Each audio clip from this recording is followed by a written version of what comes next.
कि सहजो बाई उन्होंने अपनी वाणी अपने शब्दों च 4 प्रकार की बुद्धि की गल की है। जो इंसान के अंदर बुद्धि है ना, अकल, उन्होंने कहा 4 प्रकार की बुद्धि हुंदी है। इस दुनिया के अंदर जिन्ने भी इंसान है उन्होंने अंदर 4 प्रकार की बुद्धि हुंदी है, यानी 4 प्रकार की कैटागरी में उन्होंने इंसानों को वंडिया। हुण वो 4 प्रकार की बुद्धि किहड़ी है, जरा उन्होंने वाणी नूं समझ लईए कि सहजो बाई अपनी वाणी च बड़ा प्यारा दसदी है कि हरि सब में पर सब ते न्यारे, हरि सब में पर सब ते न्यारे, 4 बुद्धि के मानुख सुआरे। कि परमात्मा सब दे विच वसदा है, पर सब दे विच वसदा होया भी सब तो न्यारा रहिंदा है। न्यारे का मतलब समझदे हो ना, जिद्दां ही कमल की मिसाल दी कि कमल चिक्कड़ च रहिंदे होया भी चिक्कड़ दीयां बूंदां या चिक्कड़ दे पानी तो वो उपर रहिंदा है, यानी रहिंदा जड़ उहदी बेशक उस झील दे विच है, छप्पड़ दे विच है, पर फिर भी वो च रहिंदा होया भी निर्मल है कि उत्ते उहदी गंदगी का कोई असर नहीं है। ਜਾਂ ਇਹਨੂੰ ਇਦਾਂ भी समझ लो कि जिद्दां ਅਸੀਂ एक चिराग देखते हैं कि चिराग तो मिट्टी का बनिया है, पर जदों ਅਸੀਂ चिराग नूं जगांदे हैं तो चिराग गंदा भी हो सकता है, साफ भी हो सकता है, काला भी हो सकता है, पीला भी हो सकता है, पर जिहड़ी उहदी जोत है ना ਉਹਨੂੰ ਅਸੀਂ ना गंदा कर सकते हैं, ना काली कर सकते, ना पीली कर सकते। वो तो जो है उन्हें उही रहना है चिराग दे अंदरों ही जोत उठ रही, पर है ਉਹਦੇ ਤੋਂ निर्लेप, यानी मिट्टी के दीवे च हुंदी होई भी वो मिट्टी नहीं है, वो मिट्टी तो अलग है। इसी तरह परमात्मा इंसान दे अंदर हुंदा होया भी इंसान तो ऊपर है कि इंसान नूं विकार लग जाते हैं, इंसान विषयां च पै के बुरा बन सकता है, पर उहदे अंदरला परमात्मा हमेशा हर बुराई तो निर्लेप रहिंदा है। जिद्दां फर्ज करो एक बंदा कहे शराबी या ये झूठा, ये जुआरी, ठीक है शराबी है, जुआरी है, उन्होंने बुराइयां रूपी ऐब लगे हुए है, पर फिर भी उहदे अंदर बैठा परमात्मा हर चीज तो निर्लेप है। यह मतलब यह नहीं कि उन्हें शराब पी ली तो परमात्मा शराबी हो गया, उन्हें जुआ खेल लिया तो परमात्मा जुआरी हो गया, नहीं, वो है उहदे अंदर ही, पर फिर भी निर्लेप है। इसीलिए विकार दूर हो सकते हैं, साडियां कमियां दूर हो सकदियां है, पर परमात्मा नूं साडे तो कोई दूर कर ही नहीं सकता, क्योंकि वही तो साडा असली रूप है। समझ रहे हो कि नहीं? वही तो साडा असली रूप है। ताही तो कहा जाता है कि इंसान परमात्मा का ही रूप है, ਉਹਦਾ अंश है। अंश का मतलब तुसी समझते हो कि उस तो ही पैदा होया है। जिहदे बारे आंदा अव्वल अल्लाह नूर उपाया कुदरत दे सब बंदे, एक नूर ते सब जग उपजिया को भले को मंदे। कि कोई नूर तो असीं सारे पैदा होए हैं, साडियां शक्लां अलग हो सकदियां, पहरावे अलग हो सकते हैं, नाम अलग हो सकते हैं, पर जिहड़ा साडे अंदर नूर है ना, जिस तो असीं सारियां ने जन्म लिया है, वो तां इक्को ही है। इसलिए परमात्मा साडे अंदर हुंदा होया भी हर चीज तो न्यारा है। हुण दीपक नूं असीं तोड़ सकते हैं, पर ज्योति, वो ज्योति नूं तोड़िया नहीं जा सकता। जरा समझना सारियां ने। इसी तरह इंसान दे अंग भी कट्टे जान तो इंसान अंगहीन तो हो सकता है, पर हरिहीन प्रभुहीन नहीं हो सकता, क्योंकि परमात्मा नूं साडे तो दूर कीता ही नहीं जा सकता। ये गल हमेशा याद रखना। और यही चीज इत्थे सहजो ने दसी है कि हरि सब में पर सब ते न्यारे, कि सब दे अंदरों परमात्मा वसदा है, पर सब दे अंदर वसन दे बावजूद भी सब तो न्यारा है। हुण अगे की किया, हरि सब में पर सब ते न्यारे, 4 बुद्धि के मानुख सवारे। कि उसने 4 बुद्धि के मानुख मनुष्य बनाए। ਉਹਦੇ ਚ औरत है, मर्द है, बच्चे बुढ़े सारे ही आ जाते। ये नहीं कि मनुख क्या है तो यह बंदियां की गल की या औरतों की गल नहीं की। उत्थे उन्होंने दसिया जिन्ने भी परमात्मा ने इस संसार ते जीव बनाए हैं, यानी इंसानों की गल हो रही है कि उन्होंने परमात्मा ने सबनों बनाया, पर इंसान की अपनी अपनी बुद्धि हुंदी है। हुण जरा तुसी भी देख लेना कि ये 4 प्रकार की बुद्धि चों तुहाडी बुद्धि किहड़ी कैटेगरी च आंदी है। समझदे हो कि नहीं? ये तुसी विचार करना है, क्योंकि हरेक नूं अपनी बुद्धि का, अपनी समझ का पता हुंदा है कि मेरी समझ कित्थे रुकी हुई है या मेरी समझ कित्थे काम करती है। इत्थे सहजो कहंदी है हरि सब में पर सब ते न्यारे, 4 बुद्धि के मानुख सवारे। प्रथम बुद्धि हुण दस दे कि पहली बुद्धि किहड़ी हुंदी है। प्रथम बुद्धि जल लीक खचाई, जब खींचे तब ही मिट जाई। दूजी बुद्धि लीक बारू की, हवा चलेगी तभी मिटेगी। तीजी बुद्ध पहन की रेखा, जो तो घटे बड़े ना नेका।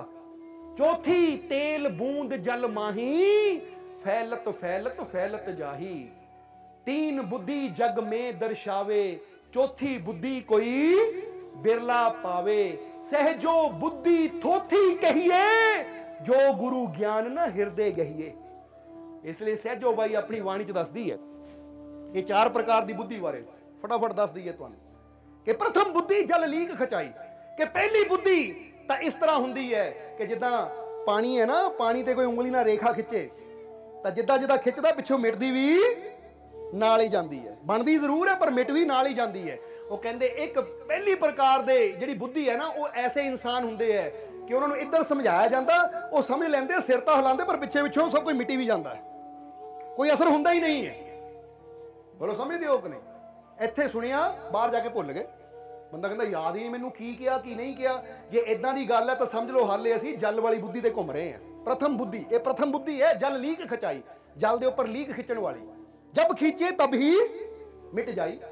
ਕਿਧਰੋਂ ਖਿੱਚ ਰਹੇ ਆ ਉਦੋਂ ਤਾਂ ਹੈ, ਕਿਉਂਕਿ ਤੁਸੀਂ ਦੇਖਿਓ ਪਾਣੀ 'ਚ ਉਂਗਲੀ ਫੇਰ ਕੇ, ਪਾਣੀ ਬਾਲਟੀ 'ਚ ਭਰ ਲਿਓ ਜਾਂ ਕਿਸੇ ਖੁੱਲੇ ਬਰਤਨ 'ਚ ਉਂਗਲੀ ਫੇਰਿਓ, ਬਣਨੀ ਤਾਂ ਜ਼ਰੂਰ ਹੈ ਪਰ ਨਾਲ ਨਾਲ ਮਿੱਟੀ ਵੀ ਜਾਣੀ ਹੈ। ਜਿੱਦਾਂ ਹੀ ਖਿੱਚ ਕੇ ਚੱਕਿਆ ਨਾਲ ਹੀ ਕਲੀਅਰ, ਉੱਥੇ ਫਿਰ ਉਹੀ ਪਾਣੀ ਦਾ ਪਾਣੀ। ਉਹ ਕਹਿੰਦੇ ਇੱਕ ਬੁੱਧੀ ਉਹ ਹੁੰਦੀ ਜਿੰਨਾ ਮਰਜ਼ੀ ਸਮਝਾ ਲਓ ਪਰ ਉਸੇ ਵੇਲੇ ਨਾਲ ਹੀ ਜਿਹਦਾ ਬੰਦਾ ਕਹਿੰਦਾ ਸਮਝਾਇਆ ਨਾਲ ਹੀ ਮਾਈਂਡ ਫਿਰ ਫਰੈਸ਼ ਹੋ ਗਿਆ। ਹੁਣ ਉਹ ਕਹਿੰਦੇ ਪ੍ਰਥਮ ਬੁੱਧੀ ਹੈ। ਪ੍ਰਥਮ ਬੁੱਧੀ ਜਲ ਲੀਕ ਖਚਾਈ, ਜਬ ਖੀंचे तब ही ਮਿਟ ਜਾਈ। ਦੂਜੀ ਬੁੱਧ ਲੀਕ ਬਾਰੂ ਕੀ, ਬਾਰੂ ਕਹਿ ਦਿੰਦੇ ਰੇਤ ਨੂੰ। ਉਹ ਕਹਿੰਦੇ ਦੂਜੀ ਬੁੱਧੀ ਹੈ ਕਿ ਜਿੱਦਾਂ ਆਪਾਂ ਰੇਤ ਦੇ ਉੱਪਰ ਉਂਗਲੀ ਨਾਲ ਲਕੀਰ ਖਿੱਚ ਦਿੰਦੇ ਆ, ਉਹ ਉਦੋਂ ਤੱਕ ਰਹਿੰਦੀ ਜਦ ਤੱਕ ਹਵਾ ਨਹੀਂ ਚੱਲਦੀ। ਜਿੱਦਾਂ ਹੀ ਹਵਾ ਚਲੀ ਰੇਤ ਉੜਦੀ ਹੈ ਤਾਂ ਲਕੀਰ ਮਿਟ ਜਾਂਦੀ ਹੈ। ਇਸ ਲਈ ਦੂਜੀ ਬੁੱਧ ਲੀਕ ਬਾਰੂ ਕੀ, ਹਵਾ ਚਲੇਗੀ ਤभी ਮਿਟੇਗੀ। ਹੁਣ ਇਹ ਦੂਜੀ ਪ੍ਰਕਾਰ ਦੇ ਇਨਸਾਨ ਕਿਹੜੇ ਹੁੰਦੇ ਆ? ਸੰਤਾਂ ਦੀ ਬਾਣੀ ਸੁਣਦੇ ਆ, ਸੰਤਾਂ ਦੇ ਵਚਨ ਸੁਣਦੇ ਆ, ਸਤਸੰਗ ਜਾ ਕੇ ਬਹਿੰਦੇ ਆ, ਸੁਣਦੇ ਆ, ਯਾਦ ਤਾਂ ਰੱਖਦੇ ਆ, ਪਰ ਜਿੱਦਾਂ ਹੀ ਮਾੜੀ ਜਿਹੀ ਦੁੱਖਾਂ ਪਰੇਸ਼ਾਨੀਆਂ ਚਿੰਤਾਵਾਂ ਦੀ ਹਵਾ ਚੱਲਦੀ ਹੈ ਨਾਲ ਹੀ ਸਭ ਕੁਝ ਭੁੱਲ ਜਾਂਦਾ, ਫਿਰ ਦੌੜ ਪੈਂਦੇ ਉਧਰ ਨੂੰ। ਫਿਰ ਜਾਨੀ ਉਹੀ ਪੁਰਾਣੀਆਂ ਚੀਜ਼ਾਂ। ਜੇ ਹੁਣ ਬੰਦੇ ਨੂੰ ਇੱਥੇ ਸਤਸੰਗ 'ਚ ਬਹਿ ਕੇ ਸਮਝ ਆ ਗਈ ਕਿ ਭਾਈ ਨਸ਼ਾ ਕਰਨਾ ਮਾੜੀ ਚੀਜ਼ ਹੈ, ਠੀਕ ਹੈ ਅੱਜ ਤੋਂ ਨਸ਼ਾ ਨਹੀਂ ਕਰਨਾ, ਪਰ ਮਾੜੀ ਜਿਹੀ ਕੋਈ ਤਕਲੀਫ ਆ ਗਈ, ਪਤਨੀ ਝਗੜਾ ਕਰ ਪਈ, ਬੱਚੇ ਨੇ ਕਹਿਣਾ ਨਹੀਂ ਮੰਨਿਆ ਤਾਂ ਦੁਖੀ ਹੋ ਕੇ ਫਿਰ ਸ਼ਰਾਬ ਪੀ ਲੈਣੀ ਕਿ ਲੈ ਵੀ ਮੈਂ ਤਾਂ ਪਤਨੀ ਨਾਲ ਝਗੜਾ ਕੀਤਾ ਮੈਨੂੰ ਤਾਂ ਪੀ ਲਈ, ਮੈਂ ਤਾਂ ਨਸ਼ਾ ਕਰ ਲਿਆ। ਨਹੀਂ ਮਾੜੀ ਜਿਹੀ ਪਰੇਸ਼ਾਨੀ ਆਈ, ਉਹ ਪਰੇਸ਼ਾਨੀਆਂ ਦੀ ਹਵਾ ਚੱਲੀ ਤਾਂ ਤੇਰੀ ਬੁੱਧੀ ਜੋ ਸਿੱਖਿਆ ਸੀ ਉਹ ਸਭ ਕੁਝ ਗਵਾ ਲਿਆ। ਫਿਰ ਕਾਹਦੀ ਤੇਰੀ ਅਕਲ, ਫਿਰ ਕਾਹਦੀ ਤੇਰੀ ਸਮਝ। ਇਸ ਲਈ ਦੂਜੀ ਬੁੱਧ लीक बारू की, हवा चलेगी तभी मिटेगी। कि हवा चलती है मिटती है, हवा ना चले तो बनी रहनी है, एक दिन रहेगी 2 दिन रहेगी, पर जिद्दां ही हवा दुखा दी चली नाल ही सब कुछ भुल के बंदा फिर गलत मार्ग ते तुर पैंदा है। इसलिए कई ऐसे होंगे जिहड़े सत्संग चाहते 2 दिन असर रहिंदा, बाद चों फिर वही लड़ाई करना, झगड़े करना, गाली कढ़ना, निंदिया करनी शुरू कर दिंदे। इहदा मतलब वो हवा चली तो वो जिहड़ी ज्ञान दी लकीर सी वो नाल ही मिट गई। ਹੁਣ ਤੀਜੀ ਬੁੱਧੀ ਕਿਹੜੀ ਹੈ? ਤੀਜੀ ਬੁੱਧ ਪਾਹਨ ਕੀ ਰੇਖਾ। ਪਾਹਨ ਕਹਿ ਦਿੰਦੇ ਪੱਥਰ ਨੂੰ, ਪੱਥਰ ਦੇ ਉੱਪਰ ਇੱਕ ਲਾਈਨ ਹੁੰਦੀ ਹੈ ਜਿਹਦੇ ਬਾਰੇ ਸਹਿਜੋ ਨੇ ਕਿਹਾ 100 ਤੋਂ ਘਟੇ ਬੜੇ ਨਾ ਨੇਕਾ, ਕਿ ਨਿੱਕਾ ਜੇ ਵੀ, ਨੇਕਾ ਦਾ ਮਤਲਬ ਥੋੜੀ ਜਿਹੀ ਵੀ ਨਾ ਉਹ ਘਟਦੀ ਹੈ ਨਾ ਵੱਧਦੀ, ਉਹ ਜਿੰਨੀ ਹੈ ਉਨੀ ਕੀ ਰਹਿਣੀ ਹੈ। ਹੁਣ ਇਹ ਜਿਹੜੀ ਤੀਜੇ ਪ੍ਰਕਾਰ ਦੀ ਬੁੱਧੀ, ਜਿੱਦਾਂ ਹੀ ਦੱਸਿਆ ਬੋਤਲ ਦੇ ਵਿੱਚ ਬੰਦ ਕਰ ਲਿਆ ਤਰਬੂਜ ਨੂੰ, ਤਾਂ ਉਹ ਵਧਣਾ ਹੀ ਨਹੀਂ, ਉਨਾ ਕੀ ਰਹਿਣਾ ਹੈ, ਨਾ ਘਟਣਾ ਹੈ, ਕਿਉਂਕਿ ਘਟ ਤਾਂ ਸਕਦਾ ਹੀ ਨਹੀਂ, ਤਾਂ ਵਧਣਾ ਹੈ ਨਹੀਂ, ਕਿਉਂਕਿ ਆਲੇ ਦੁਆਲੇ ਇੱਕ ਸੀਮਾ ਬਣਾ ਦਿੱਤੀ। ਉਹ ਕਹਿੰਦੇ ਪੱਥਰ ਦੀ ਰੇਖਾ ਵੀ 19 ਦੀ 19 ਰਹਿਣੀ ਹੈ, ਨਾ ਉਹ ਨਾ ਘਟਣਾ ਹੈ ਤਾਂ ਨਾ ਵਧਣਾ ਹੈ। ਇਸ ਲਈ ਕਈਆਂ ਦੀ ਬੁੱਧੀ ਇੱਕ ਜਗ੍ਹਾ ਆ ਕੇ ਬਲੌਕ ਹੋ ਜਾਂਦੀ ਹੈ, ਰੁਕ ਜਾਂਦੀ ਹੈ, ਸਟਾਪ ਹੋ ਜਾਂਦੀ ਹੈ, ਕਿ ਉਹ ਤੋਂ ਅੱਗੇ ਉਹ ਸੋਚਣ ਨੂੰ ਤਿਆਰ ਹੀ ਨਹੀਂ ਹੁੰਦੇ, ਉਹ ਤੋਂ ਅੱਗੇ ਉਹ ਸਮਝਣ ਨੂੰ ਤਿਆਰ ਹੀ ਨਹੀਂ ਹੁੰਦੇ। ਜੇ ਕੋਈ ਸਮਝਾਵੇ ਵੀ ਨਾ, ਲੈ ਆਇਆ ਵੱਡਾ ਸਮਝਾਉਣ ਵਾਲਾ, ਮੈਨੂੰ ਸਭ ਕੁਝ ਪਤਾ, ਰਹਿਣ ਦੇ ਤੂੰ, ਉਹ ਸਮਝਣ ਨੂੰ ਤਿਆਰ ਹੁੰਦੇ ਹੀ ਨਹੀਂ। ਇਹ ਕਹਿ ਦਿੰਦੇ ਆ ਕਿ ਨਹੀਂ, ਲੈ ਆਇਆ ਵੱਡਾ ਗਿਆਨੀ ਸਮਝਾਉਣ ਵਾਲਾ, ਮੈਨੂੰ ਸਭ ਕੁਝ ਪਤਾ ਹੈ, ਮੈਨੂੰ ਸਭ ਕੁਝ ਆਉਂਦਾ ਹੈ, ਪਰ ਆਂਦਾ ਕਿੰਨਾ ਕੁ। ਜਿੱਦਾਂ ਹੁਣ ਸਮਝ ਲਓ ਕਿ ਨੱਥੂ ਲਾਲ ਇੱਕ ਨਾव 'ਚ ਬੈਠਾ ਜਾ ਰਿਹਾ ਸੀ, ਨਾਲ ਹੀ ਇੱਕ ਪੰਡਤ ਜੀ ਬੈਠੇ ਹੋਏ ਸੀ। ਨਾव ਦਰਿਆ ਦੇ ਵਿੱਚ ਇੱਕ ਪੰਡਤ ਜੀ ਨਾਲ ਬੈਠੇ ਹੋਏ ਆ, ਤਾਂ ਨੱਥੂ ਲਾਲ ਨੂੰ ਪੰਡਤ ਜੀ ਕਹਿਣ ਲੱਗੇ ਗੱਲਾਂ 'ਚ, ਹਾਂ ਨੱਥੂ ਲਾਲ ਕਿੱਦਾਂ ਚਾਰੋਂ ਵੇਦ ਪੜ੍ਹੇ ਆ? ਨੱਥੂ ਲਾਲ ਕਹਿੰਦਾ ਨਹੀਂ ਮਹਾਰਾਜ ਚਾਰੋਂ ਵੇਦ ਨਹੀਂ ਪੜ੍ਹੇ। ਕਹਿੰਦੇ ਫਿਰ ਤਾਂ ਤੇਰਾ 25% ਜ਼ਿੰਦਗੀ ਖਰਾਬ ਹੋ ਗਈ, ਬੇਕਾਰ ਹੋ ਗਿਆ ਤੇਰਾ ਜਨਮ, ਤੂੰ ਵੇਦ ਹੀ ਨਹੀਂ ਪੜ੍ਹੇ। ਨੱਥੂ ਲਾਲ ਚੁੱਪ ਕਰਕੇ ਬਹਿ ਗਿਆ, ਚੁੱਪ ਕਰਕੇ ਬਹਿ ਗਿਆ। ਥੋੜਾ ਜਿਹਾ ਹੋਰ ਅੱਗੇ ਗਏ, ਪੰਡਤ ਜੀ ਨੇ ਕਿਹਾ ਅੱਛਾ ਸ਼ਾਸਤਰ ਪੜ੍ਹੇ ਆ ਤੂੰ, ਪੁਰਾਣ ਪੜ੍ਹੇ ਆ? ਨੱਥੂ ਲਾਲ ਕਹਿੰਦਾ ਨਹੀਂ ਜੀ ਪੁਰਾਣ ਵੀ ਨਹੀਂ ਪੜ੍ਹੇ। ਕਹਿੰਦੇ ਫਿਰ ਤਾਂ ਤੇਰਾ 50% ਜੀਵਨ ਬੇਕਾਰ ਹੀ ਚਲਾ ਗਿਆ, ਬੇਕਾਰ ਹੀ ਚਲਾ ਗਿਆ। ਤਾਂ ਉਸ ਵੇਲੇ ਨੱਥੂ ਲਾਲ ਨੇ ਪੁੱਛਿਆ, ਪੰਡਤ ਜੀ ਤੁਹਾਨੂੰ ਤੈਰਨਾ ਆਉਂਦਾ? ਪੰਡਤ ਜੀ ਕਹਿੰਦੇ ਨਹੀਂ, ਤੈਰਨਾ ਨਹੀਂ ਆਉਂਦਾ। वेद आंदे, शास्त्र आंदे, पुराण आंदे, तैरना नहीं आंदा। नत्थू लाल कहता पंडित जी फिर माफ करियो, तुहाडा 100% जीवन बेकार गया, गश्ती हो गया छेद, ये नाव लगी डुबन, मैं चलना तैर के क्योंकि मैनूं तैरना आंदा है। कह के छाल मार के नत्थू लाल तो तुर पे। पंडित जी कहता बचाओ बचाओ, वो कहते मारो आज बेदा नूं, तुहाडा 100% जीवन बेकार गया। समझाना की चाहते हैं असीं कि जीवन च जे बंदा इक्को ही जगह अपनी बुद्धि नूं रखे, इन्ना कि मैं याद करना है नहीं, जीवन रब ने दिता तो सब कुछ सीखण दी कोशिश करो, समझण दी कोशिश करो, क्योंकि पता नहीं किहड़ी चीज़ ना साडे कित्थे काम आ जाना है। और ये कदों होएगी जदों असीं सीखण दी कोशिश करांगे, नहीं तो ऐसी कोई चीज़ नहीं है जिहड़ी बंदा कोशिश करे तो बंदे नूं आवे ना। हुण इत्थे कई होणगे बैठे जिहड़े कहंदे सानूं तैरना नहीं आंदा। बेशक तैरना नहीं आंदा, पर सिੱਖਿਆ जा सकदा या नहीं, ये दसो सानूं। कोई कहे मैनूं गड्डी चलानी नहीं आंदी, ठीक है, नहीं आंदी इस वेले, पर सीखी जा सकती है या नहीं, क्योंकि जदों ही कोशिश करांगे तो वो चीज़ नूं असीं सीख भी सकते हैं, कर भी सकते हैं। इसलिए अपनी ये सीमा बना लवांगे, नहीं मैं तो तैर सकता ही नहीं, मैं तो गड्डी चला ही नहीं सकता, इसका मतलब असीं अपनी एक सीमा बना ली कि मैं तो कर ही नहीं सकता। और जिन्हें सोच लिया मैं कर ही नहीं सकता, वो तो कभी होना भी नहीं है। तो जिहड़ा कहे मैं कर सकता, जे कोशिश करूंगा तो मैं कर सकता, वो कर भी लेगा। इसलिए समझना जरा सारिਆਂ ने। इसलिए ये पत्थर की रेखा की गल होंदी है कि जिहड़ा अपनी एक सीमा बना लैंदा कि तो अगे मैं सोचना नहीं, ये तो पिछे मैं जाना नहीं, क्योंकि पिछे का जान का कोई रब ने रास्ता रखे ही नहीं। एक बच्चा जो 10 साल का हो गया तो 10 तो 11 का होएगा, 9 का नहीं होएगा। पिछे नूं जाण दी ऑप्शन कुदरत ने रखी नहीं है, वो तो अगे नूं जाण दी ऑप्शन है उहदे कोल। पर जे असीं अपनी सीमा बना लीए तो अगे मैं जाना ही नहीं, तो फिर कुदरत भी की कर सकती है। इसलिए तीजी बुद्ध पाहन की रेखा, जो तो घटे बड़े ना नेका। चौथी तेल बूंद जल माही, फैलत फैलत फैलत जाही। कहते चौथी बुद्धि सब तो उत्तम है कि एक छोटी जी तेल की बूंद तुसी पानी ते सुट दिओ तो देखो की हुंदा है। इन्नी की बूंद हौली हौली फैलदी फैलदी फैलदी पूरे पानी ते फैल जाती है। अज एक्सपैरीमेंट करके देख लो, घर जाके तुसी एक थाल च पानी पा लिओ, थाली दे विच पानी पा लिओ, तो गिलास च पाया तो गिलास का मूँह ही छोटा जिहा हुंदा, थाल खुला हुंदा है, और उहदे बिल्कुल गब्बे एक तेल की बूंद सुट दिओ, फिर तुसीं देखिओ उहनूं गौर नाल, वो फैलदी फैलदी फैलदी जाए।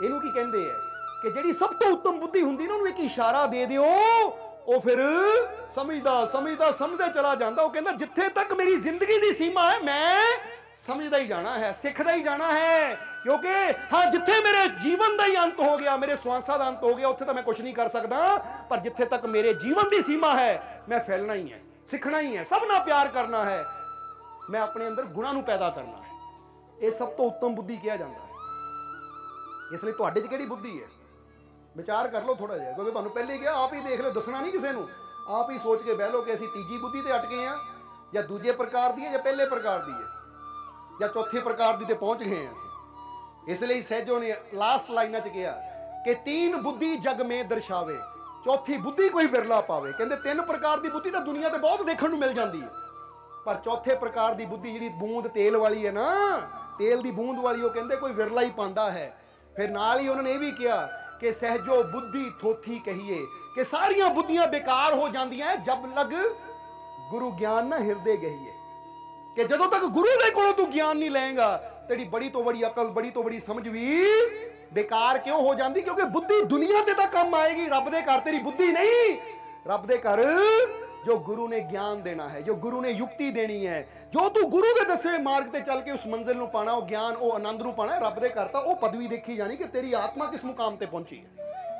इसलिए सहजो बुद्धि थोथी कहिए, जो गुरु ज्ञान ना हिरदे गहिए।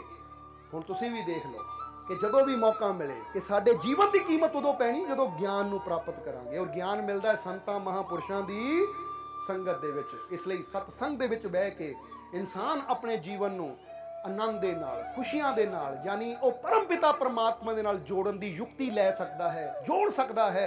क्योंकि जिद्दां शुरू च असीं दस्सिया कि सतसंग ही वो जगह जिथे बैठ के ध्यान वो प्रभु वल जांदा है। जिद्दां दस्सिया ना, इशारा कीता, किचन च जाके ध्यान कित्थे जांदा है, खाण वल, बैडरूम च जाके ध्यान सौण वाल, आराम करन वाल जाता है। तो जिले बंदा ऑफिस जाता है, ऑफिस जाके ध्यान कम वाल जाता है, दुकान ते जाके ध्यान कम वाल जाता कि नहीं। उत्थे जे बंदा कहे नहीं दुकान ते सौण आया, तो कहते आप मूर्खता भाई, सोना है इत्थे, इत्थे कम करन आया है, सोना तो बैड च जा, अपने घर जा। इदां ही इसी तरह सत्संग च आउण दा मतलब है, फकीरां संतां दे कोल आके बैठण दा मतलब है हुण ध्यान वक्त आ गया ध्यान नूं अपने मालिक नाल जोड़न दा, अपने प्रभु नाल जोड़न दा, ओहदियां रहमतां नूं प्राप्त करन दा, ओहदियां बख्शिशां नूं प्राप्त करन दा। और जदों प्रेम नाल इंसान संतां नाल जुड़ जांदा है तो ओहदे जीवन च खुशियां आंदियां भी जरूर है, ओहदे जीवन च रहमतां भी जरूर आंदियां है, क्योंकि हर मुश्किल दी कुंजी यारो हथ मुरशद दे आई, मुरशद नज़र करे जिस वेले मुश्किल रहे ना काई। यही गल बुल्ले शाह भी कहते कि सारियां मुश्किलों की चाबी तो मुरशद के हथ च है। तू सच्चे मुरशद नाल जुड़, तेरे जीवन दी सारियां मुश्किलों के बंद दरवाजे खुल जाएंगे और तेरे जीवन च खुशियां आ जाएगियां, तेरे जीवन च आनंद आ जाएगा, तेरा जीवन सफल हो जाएगा। इसलिए आओ अपने जीवन में जो सफल बनाना है, आनंद नाल भरपूर करना है, तो अपने हिरदे की तार नूं, अपनी सुरती नूं अपने मालिक नाल जोड़िए, परमात्मा प्रभु नाल जोड़िए, सच्चे फकीरां दी सोबत च बैठिए, सच्चे संतां दे नाल जुड़िए, ताकि साडा जीवन वो प्रभु दे रंग च रंग के सफल हो जाए। सो जे जीवन नूं सफल बनाना है तो सत्संग दे नाल जुड़ो, सच्चे फकीरां दी सोबत करो, तो तुहाडे जीवन दी सारियां मुश्किलां भी दूर हो जाणगियां और तुहाडे जीवन च भी सच्चियां खुशियां जरूर आणगियां।